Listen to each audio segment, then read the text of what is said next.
What is up everyone? Welcome back to our channel. In this tutorial, we will guide you through the steps needed to unlock the elusive MEW and Pokémon TCG Pocket. By following this guide, you'll learn about in-game requirements, necessary tests, and items you need to collect and to add this legendary Pokémon to your roster. Let's dive in. Before you can unlock MEW, ensure that you meet certain conditions in the game. These requirements typically involve P progression level. Ensure that you have reached a specific level in the game. This may involve completing certain battles or challenges. Game version. Make sure you are using the latest version of Pokémon TCG Pocket, as updates may include new content or requirements. Event participation. Check if there are any ongoing events or promotions that could affect the availability of MEW.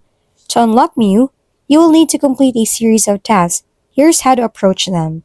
Gather the following items that are often required: rare candies, special tokens, and any unique cards mentioned in the game.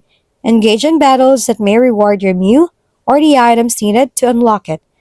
Focus on winning matches against specific trainers and completing daily challenges for extra rewards. Unlocking MEW in Pokémon TCG Pocket is an exciting challenge that enhances your gaming experience. By meeting the in-game requirements, completing specific tasks, and employing effective strategies, you can add this legendary Pokémon to your collection. Don't forget to keep an eye out for new events and updates that may introduce additional ways to enjoy your Pokémon journey. Happy gaming! If we've been helpful, kindly give us a thumbs up and don't forget to hit the subscribe and bell button for more contents. For any questions and suggestions, comment down below.